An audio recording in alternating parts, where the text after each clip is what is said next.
A lo largo de este año, en el que se cumplieron 5 décadas del golpe de Estado, hemos hecho frecuentes referencias a la dictadura. Hoy vamos a volver a recorrer ese camino, aunque en este caso haciendo un abordaje diferente y tal vez no tan explorado. Hemos hablado en varias oportunidades sobre la represión, el autoritarismo, la falta de libertad, la tortura y la impunidad, así como sobre las huellas imborrables que todo eso ha dejado en nuestra sociedad. En general, todos estos abordajes han sido desde la óptica adulta, pero aquellos años oscuros también cambiaron la vida de cientos de niños, algunos de los cuales sufrieron la detención conjunta de sus padres, de sus dos padres. Uno de esos niños, que ahora tiene 53 años, es Gabriel Otero, autor del libro La fila de los inocentes, una historia de niñez en cautiverio político. El actual diputado nacional nos ofrece un relato duro, pero al mismo tiempo emotivo y ameno. La historia comienza con sus primeros recuerdos mientras vivía en un cuartel junto a su madre presa e incluye sus primeros intentos de buscarse la vida, comiendo salteado, viviendo en alerta y yendo a la escuela cuando podía. También se refiere al amor de sus hermanos, la solidaridad de los vecinos y las visitas a sus padres en la cárcel. Se trata de una historia cargada de obstáculos que se aleja de la victimización y que refleja una gran tenacidad para no rendirse nunca. Para profundizar acerca de esta historia, que es un ejemplo de otras que atravesaron otros niños uruguayos en esa época, hoy recibimos en estudios a su protagonista, Gabriel Otero. Gabriel, bienvenido y gracias por compartir este rato con nosotros. Bien, muchas gracias por la invitación. Súper contento de estar con ustedes. Bueno, igualmente para nosotros. Contanos un poco cómo fue ese proceso, esa idea de escribir este libro, cómo lo fuiste cavilando, porque bueno, es una historia muy personal que recoge vivencias muy íntimas y no es fácil tampoco exponerse de esa manera. Y aparte vos ya tenés 53 años y hace un montón de tiempo que viviste las peripecias que están reflejadas en el libro. Contanos un poco acerca de ese proceso. Sí, bueno, fue un proceso largo, bastante largo, porque nosotros hace unos 13, 14 años, cuando digo nosotros, digo los que pasamos por la situación de los cuarteles, que fuimos aproximadamente 80 a lo largo y ancho del país, por lo menos los que estuvimos en Montevideo, entre Blandengues y el IMES, lo que hoy en día es el Liceo Militar, nos fuimos reencontrando incluso a través de las madres. Mi madre yo la perdí hace mucho, en el 81, pero el resto de las madres que se juntaron para escribir un libro que se llamó Maternidad en prisión política, donde hace un acercamiento a la situación y recoge algunos testimonios. Y bueno, nos fuimos reencontrando, en eso se dio la discusión de la ley reparatoria, la 18.033, y muchos de esta gurizada fueron, digamos, de una manera u otra, visibilizando la situación a nivel político. A partir de ahí, lo que pasa es que, lógicamente, personalmente se me viene toda la mochila arriba, y yo en ese momento estaba asumiendo la primera administración que fui alcalde. Entonces, la verdad, seguí de largo como por un tubo. La pateaste para adelante, digamos. Sí. De hecho, iba y venía del grupo y, bueno, ahora con WhatsApp vieron que es todo más cercano. En aquella época no había WhatsApp, hace unos 15 años. Y bueno, la verdad que fuimos superando y acercando un poco a la historia a lo más cercano, que es la familia. En los últimos años fuimos hablando un poquito más porque esta situación tomó de sorpresa a mis hijas y lógicamente a la gente amiga, gente que uno ha trabajado, hemos militado y que parecía que nos conocíamos, que conocías a tu familia, esto y lo otro. Y bueno, entonces fuimos salteando esa etapa hasta llegar a un momento donde empecé a tener algún tipo de entrevistas con muy buenos periodistas, que después derivó en que me llamara alguna gente que estaba escribiendo sobre el tema, sobre todo la situación de los niños en la cárcel, en las visitas y en las visitas de los padres, y me empezaron a plantear algún tipo de testimonio. Hice 2, 3, 4 y en un momento dije, esto tiene un riesgo bárbaro de quedar como una anécdota. Los trabajos están muy bien hechos, ¿no? Quiero decirlo. Pero a mí me parecía que iba a precisar un relato de primera mano, de quien lo vivió. Para que no quede perdido, digamos. Exacto. Y además un poco me caía la responsabilidad a mí porque soy el más grande de esa camada, soy el que llegó casi hasta los 5 años en los cuarteles y el que tiene el recuerdo preciso ahí, más allá que algún otro tiene alguna situación parecida.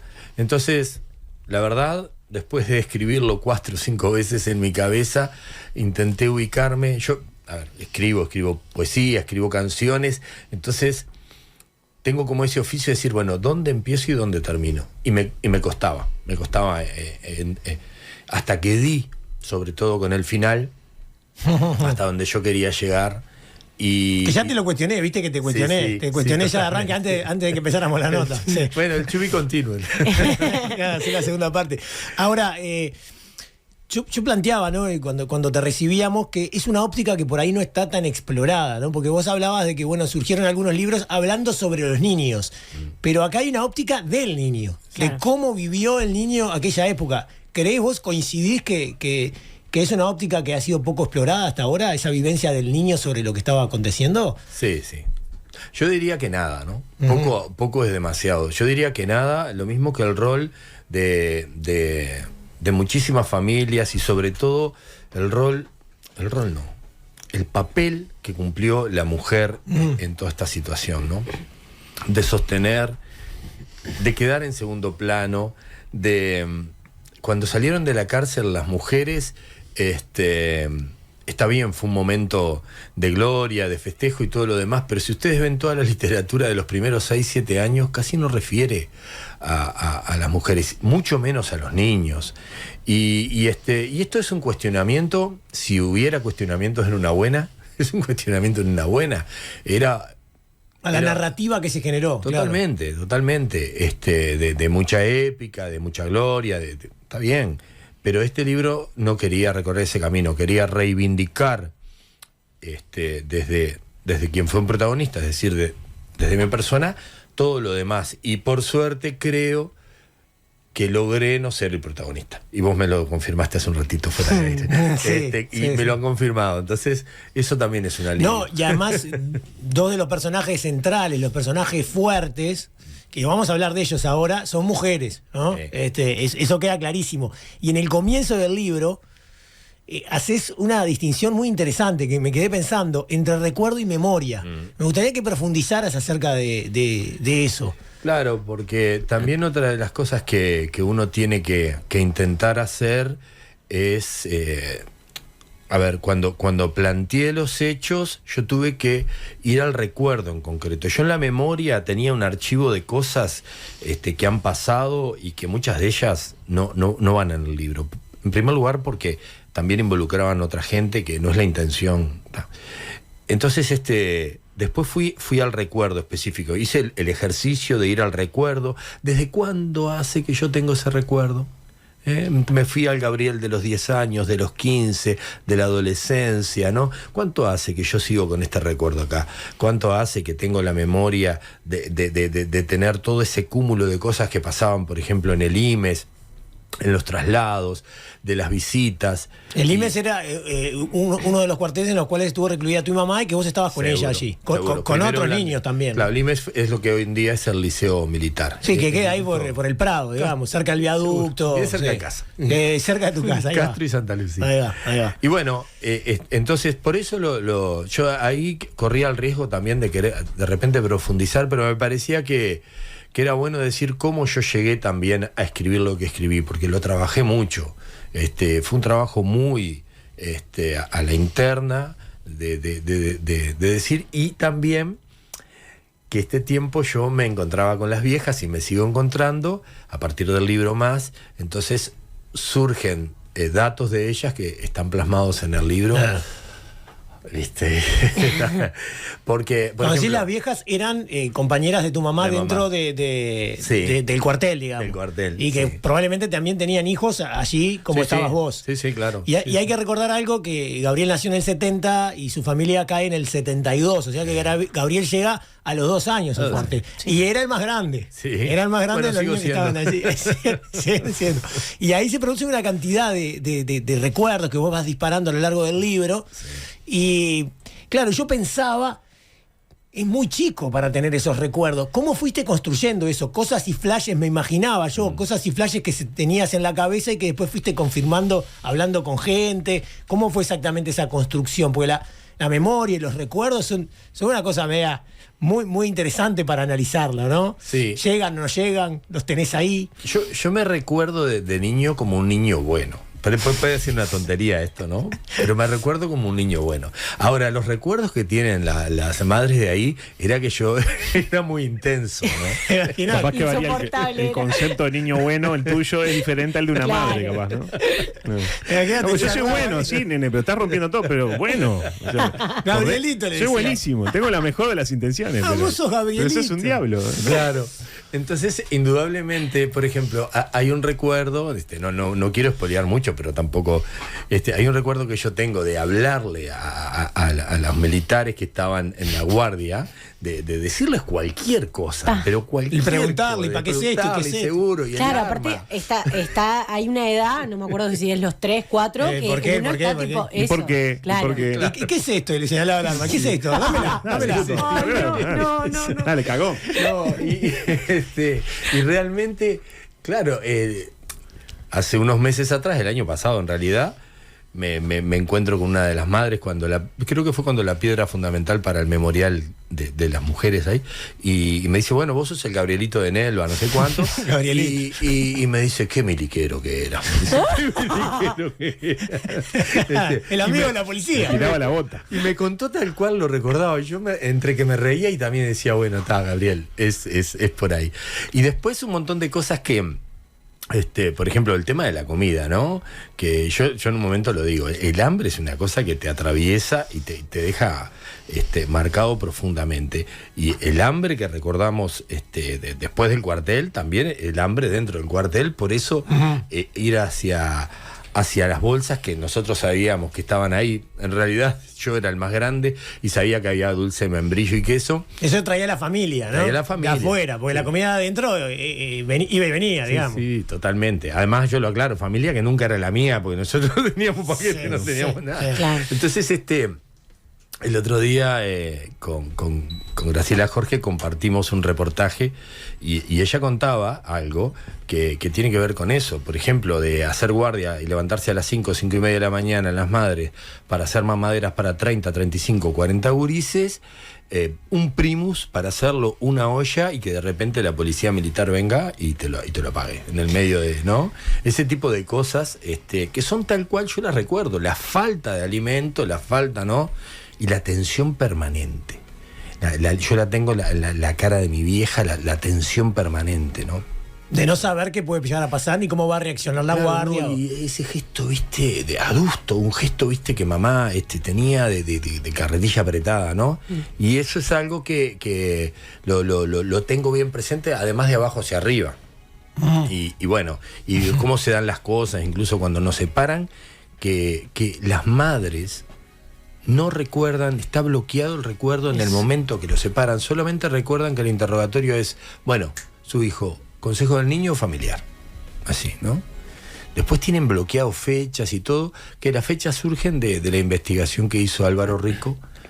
Más o menos las fechas más cercanas son octubre del 74 cuando nos separan. Claro, hay una cantidad de cuentos que haces allí acerca de la relación de tu madre con tu madre en el cuartel. Una cantidad de ternura, hay un juego que ella inventa como para poder bañarte con agua fría, que tampoco queremos spoilear tanto, pero es increíble el cuento. Y después de que salís del cuartel, que es en el año 74, por lo que decís, vos tenías entre 4 y 5 años. Sí, fines del 74 iba a cumplir 5 años. Claro, porque vos sos de enero, de primero de enero. del Ahí 70. va. Bueno, aparece la figura de tu hermana, que es 16 años mayor que vos. Sí, 15. 15 años mayor que vos. Ella también estuvo detenida, poco tiempo, pero estuvo detenida porque siendo muy joven también estaba incorporada en el movimiento. Y es muy importante a lo largo de tu historia. Y la pregunta que quiero hacerte y que yo me hacía a lo largo de la lectura del libro es si en alguna ocasión, me imagino que sí, te imaginaste cómo hubiera sido tu vida sin tu hermana. O por ejemplo, sin una hermana que no fuera tanto mayor que vos, ¿no? Sí, no sé. A ver, si no hubiésemos estado los tres juntos, yo no podría imaginar lo que hubiese sucedido. Porque no siempre estuvieron los tres juntos, porque Tomás iba y venía también, ¿no? El hermano del medio. El hermano del medio iba y venía y la pasó muy mal, porque en ese iba y venía era con una tía acá, otra tía allá, con situaciones bastante complicadas. Pero además de eso, no, con cualquier hermana no, con mi hermana. Este fue un golpe bajo tuyo. Porque, Graciela, vamos a nombrarla, Graciela. Porque mi hermana fue el puntal fundamental, no solo para Tomás y para mí, para mis viejos. Para mis viejos, yo no sé qué hubiese sido la cana de mis viejos si no supieran que tenían la clase de hija que tenían con los hermanos. Bien. Recordamos lo que decíamos al comienzo, personaje mujer, ¿no? Personaje mujer, que es algo que me parece que vos querés mostrar en el libro también. Y leyendo el libro, me dejó toda la sensación de que tu madre te enseñó un montón de cosas aún estando presa, sin estar en el día a día contigo. A partir de los 4 años ya no estaba en el día a día contigo, pero siempre con el ejemplo, ¿no? Y no tanto con la palabra, porque se enseña mucho más con el ejemplo que con la palabra. ¿Fue realmente así? ¿Hice una buena interpretación del libro? No, totalmente. Mamá, lógicamente, ya tenía 3 hijos cuando cayó, tenía 34 años para la época, la verdad. Era de las más grandes, si no la más grande. Entonces tenía una palabra de tranquilidad. Hace unos días me encontré con una compañera que compartió con ella y me decía que compartió con ella militancia, ¿no? Que eso no me había pasado hasta ahora. Que compartió con ella militancia y decía, vos, tu vieja, cuando nosotros éramos más jóvenes, alguna cagadita que podía pasar, decía, vos, tengan cuidado. Tenía eso y es muy de mamá. Y lo practicó con los hijos. Y lo que yo te puedo decir que personalmente, al día de hoy, las cosas que mamá me las dijo, cómo me las dijo, sobre todo en el periodo que sale y que fallece, que es un periodo relativamente de 1 año y medio, 2 años, porque estuvo además entrando y saliendo del hospital. La vieja te lo ponía en el disco duro, ¿viste? Te la mandaba al ángulo, la vas a agarrar en su momento, y fue así tal cual. Y yo pongo el ejemplo del trabajo porque, claro, yo considero que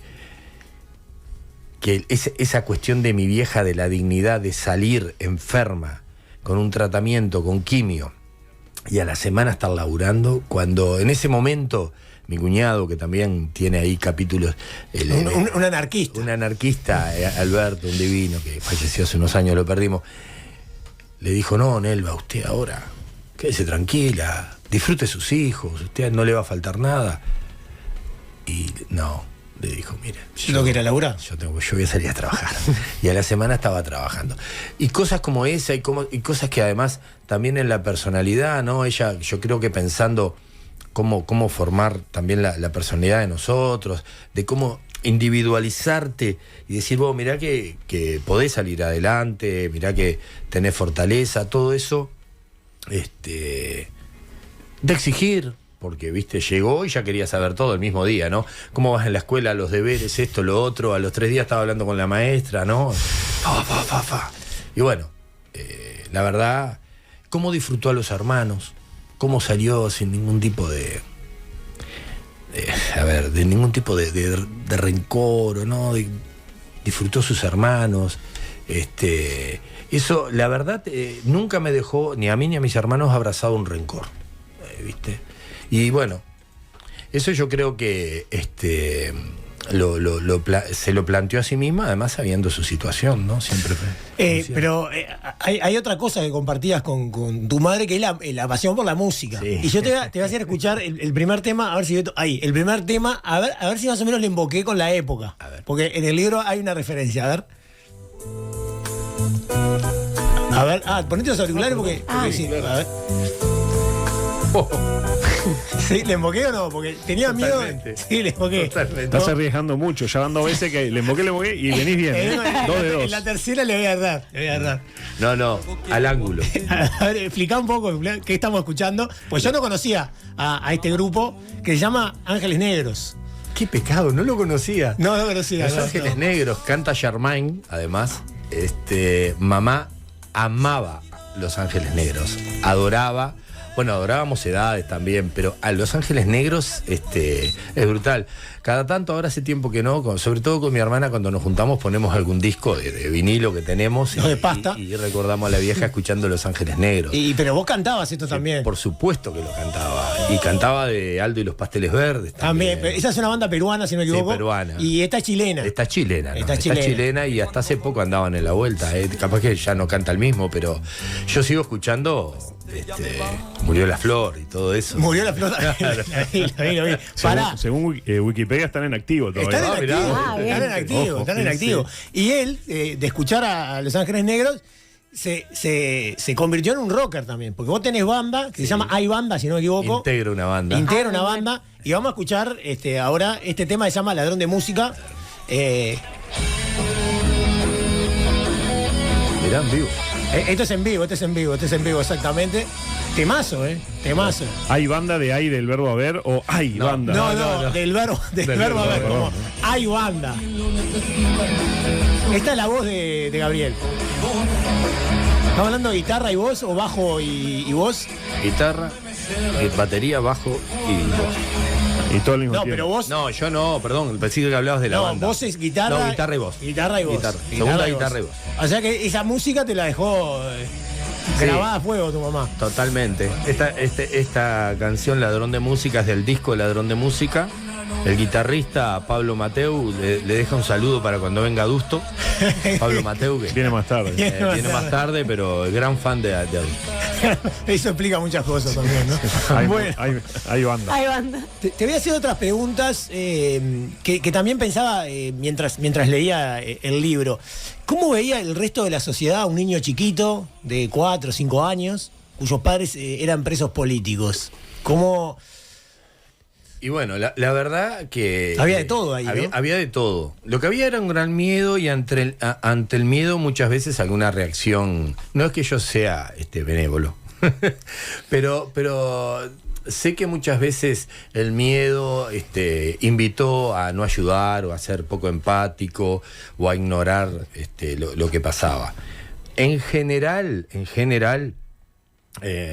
no tuvimos tampoco situaciones muy complicadas, mucho menos en mi barrio, pero sí nos dimos cuenta que de alguna manera u otra algunas puertas se cerraron, algunas puertas incluso familiares, ¿no? Familiares ni que tal vez, sí.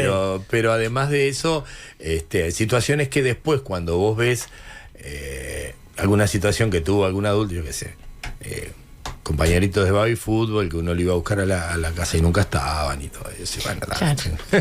Son situaciones que... Por la duda de que... Claro. Me dan una redada y te llevan a uno. Claro. Pero claro, yo eso también, viste, evidentemente era, además de bueno, era inconsciente. Además de ser un niño bueno, era muy inconsciente porque yo no lo estaba teniendo en cuenta, viste, no lo estaba teniendo en cuenta. O sea, como que en ese momento no lo sufriste, capaz. No, capaz que en algún momento cuando me gritaron y dije, esto... sí. Capaz que esto sí, pero en realidad en la niñez no pasó. Y...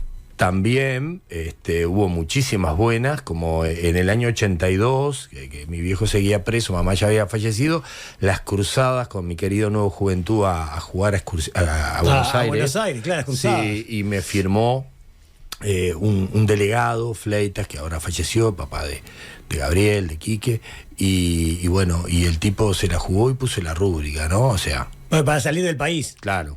Sí, salí un medio de canuto ahí. Estaban cruzando la frontera y decía... Sí. No, yo... Dale, sí. Vos decís que sos kamikaze, pero tu hermano, el del medio, Tomás, era más kamikaze que vos. Tiene nombre de kamikaze, aparte. No, pero... Un día iban a la casa de los tíos, los habían mandado a la casa de los tíos, sí. Y no fueron a la casa de los tíos. Y se fueron por ahí a Monte, 2 gurises que tenían... exactamente 6 y 11. Ay, por favor, qué peligro. ¿Durmieron por ahí? No. 6 y 11 exactamente. Año 76 fue eso. Era un año tranquilo, aparte acá en Uruguay. Sí, no te metías en nada raro. Estaba seguro, en el monte era otra cosa. No pasaba nada. No, yo no sé, mi hermano, bueno, obviamente que tiene el libro, no sé si llegó a ese capítulo, pero es uno de los recuerdos esos de que cuando pasa algo, terminamos con el diálogo que tiene. Bueno, lean el libro. Sí, lean el libro. Sí. Pero la frase final de mi tía es tal cual. Mi hermano era un kamikaze y sigue siéndolo. Y yo era un niño bueno que lo seguía. Y lo seguí siendo.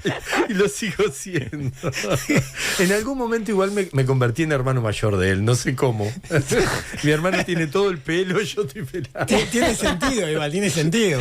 Como venía la mano, tiene sentido. Bueno, tengo la sensación de que quisiste escribirlo particularmente en un lenguaje directo, muy coloquial, para medio desmitificar la historia, ¿no? ¿Es un poco así? Sí, tal cual. Es decir, la historia tenía que ser contada desde y estricto en cuanto a los detalles. Lo que no podía pasar era que justamente eso, qué épico esto, che, mirá, no, la verdad que no es épico. La verdad que hubiese preferido tener otro rumbo en la vida, y en las mismas situaciones creo que podíamos haber merecido mejor suerte, que no tuvimos. Hubo situaciones muy, muy complicadas que fue difícil llevar adelante, pero bueno, también dentro de esa cuestión que nosotros en casa le llamamos suerte oteriana. Mis hijas están escuchando, se ríen porque saben a qué me refiero. Nosotros cruzamos con Alberto, con mi cuñado, que se casó con mi hermana y se casó con nosotros. Nos cruzamos con gente como la del baby-fútbol, nos cruzamos con gente que capaz en el libro se puede haber escapado algún detalle, ¿no? Pero vos vengan a comer, que los gurises se queden acá un fin de semana.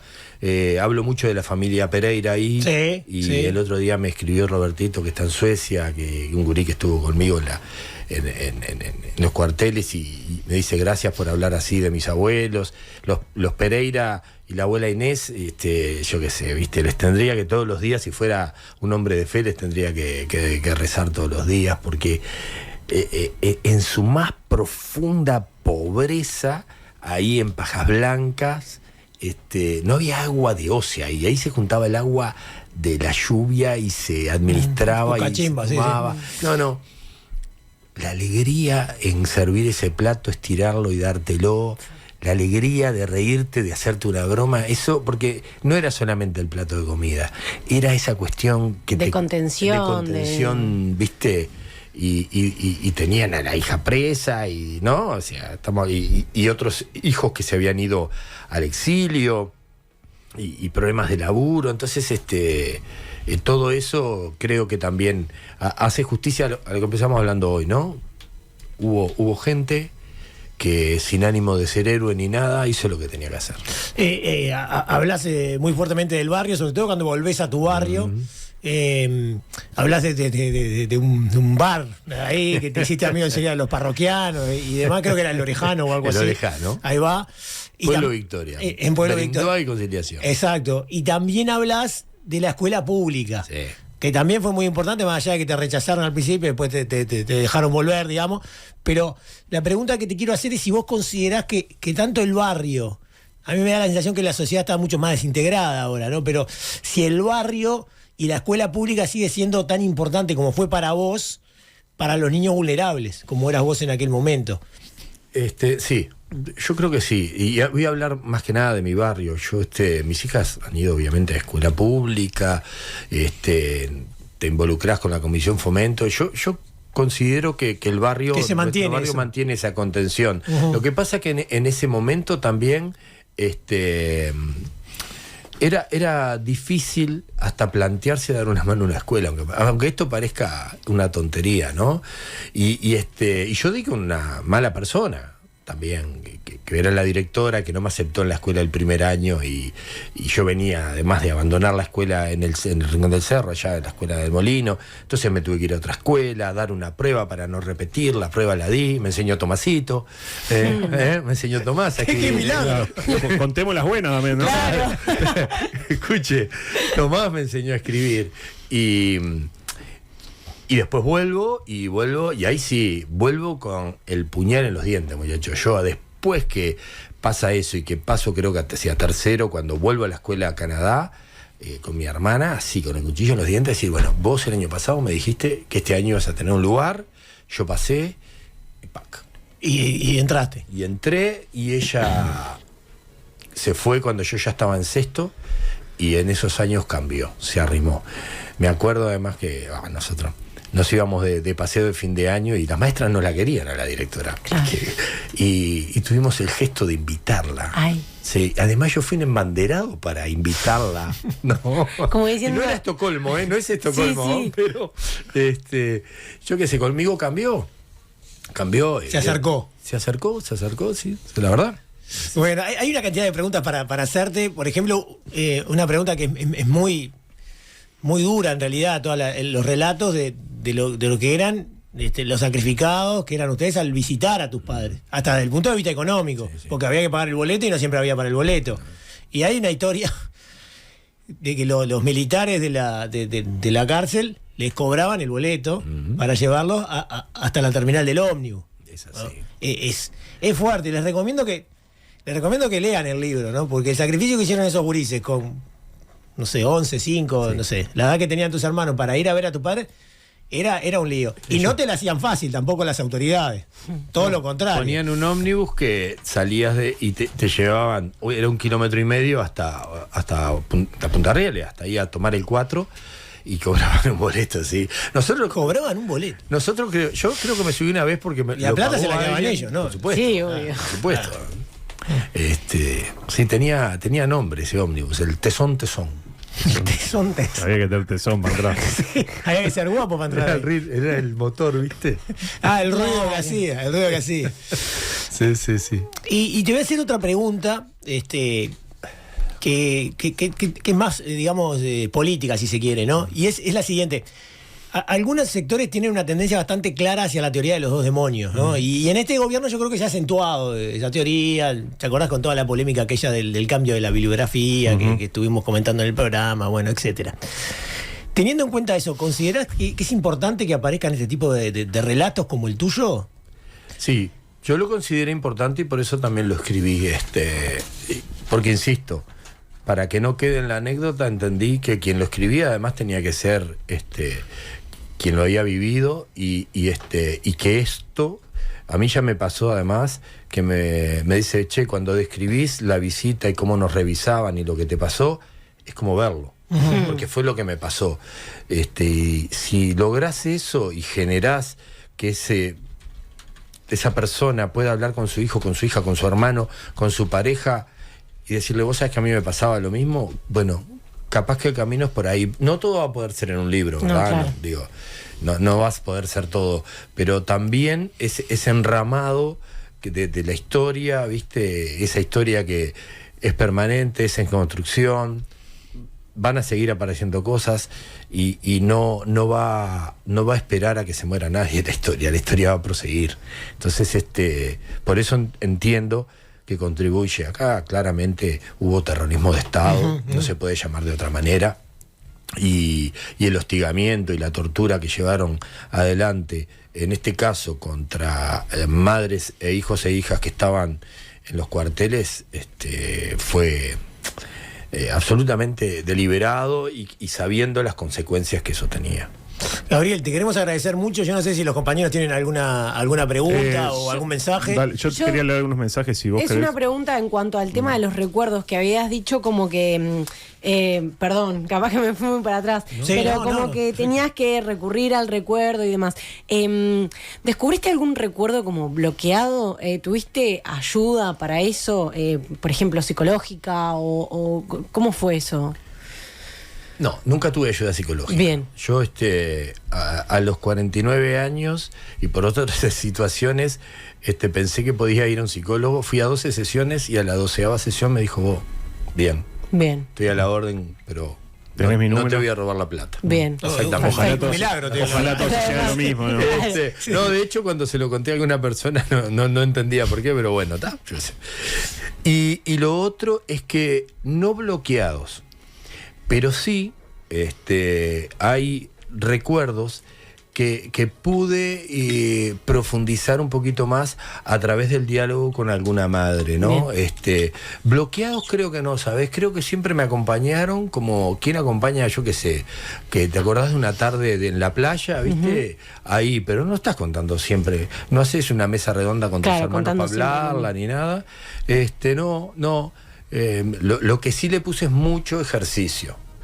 Eso sí, porque ya te sabes, el riesgo de que te engañe la memoria, ¿viste? Y entonces... Y cuando decís mucho ejercicio, o sea, yendo casi que hasta lo científico, me imagino.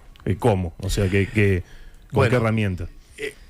Medias propias. En primer lugar, ¿sabes lo que hice? Yo dejé de leer hace años cualquier tipo de libro basado en la salida de la cárcel. Pero dejé totalmente de leer. No vi la película de los 12 años, por ejemplo, no la vi. Porque todo enfocado en este proyecto. Sí, todo enfocado en ver de qué manera... voy a utilizar una palabra, pero creo que se va a entender que no es de mala fe. No me quería contaminar con nada. Y son recursos que yo mismo me planteé. Y tratar de... Me tentaba por leer algunos libros que salieron. Me acuerdo uno de Stefanel ahora. Y dije, no, Gabriel, no. Vos tenés que concentrarte. Y eso fui haciendo. Eso y la dinámica de mi trabajo me ayudó muchísimo. Por eso te digo, no sé si científico específicamente, ahora que sí logré aislarme y plantear hacia dónde quería y cómo quería describir esos recuerdos, sí. Y quedé conforme, no sé si contento, pero conforme con cómo salió. Bueno, siempre decimos que cuando viene algún invitado tenemos a alguien que está vinculado con alguno de los protagonistas. Bueno, acá tenemos Sara, es vecina de tu hermana en Parque del Plata. Dice, divina mujer. No tenemos todavía a nadie que conozca al hermano, que ahí voy a chequear antes No se animan a decir que lo conocen. Sí. A ver qué más. Bueno, por acá Marcela dice, los hijos de la dictadura hubiéramos querido tener una infancia menos épica, capaz, pero creo que la disfrutamos todo lo que pudimos. Un mensaje que creo bastante alineado con lo que decías vos. Bueno, mucha gente, Santi, que pregunta por el nombre del libro, que lo dijimos al principio. ¿Cómo no? Lo voy a leer bien, porque si no, capaz que me equivoco. Es La fila de los inocentes y tiene como una bajada ahí que dice lo siguiente: una historia de niñez en cautiverio político. Es un libro... digamos que tiene unas 113 páginas, una cosa así. Es muy ágil, es muy ameno y engancha mucho, aunque a veces es un poco duro, porque las vivencias son duras, pero que es muy interesante para leer. Y yo insisto, yo creo que este tipo de relatos son muy importantes para desarticular algunas teorías negacionistas. Y lo podemos conseguir en cualquier lado, ¿no? Y sí, están en todas las librerías del país. Exactamente. Muchísimas gracias por haber venido, Gabriel. Ahora que dijimos librerías, Editorial Fin de Siglo. Es verdad, eso no lo dije. Muchas gracias, porque en realidad, muchachos, yo mandé por mail a través de un gran amigo, Álvaro Pan, de esta casa, que fue un poco el incitador, que me decía, esto es un libro, dale para adelante. Y era un libro. Y llegamos a Fin de Siglo y con los brazos abiertos. Es solamente eso, los agradecimientos para el último, no porque sean menos importantes, pero es así. Un abrazo grande, gracias.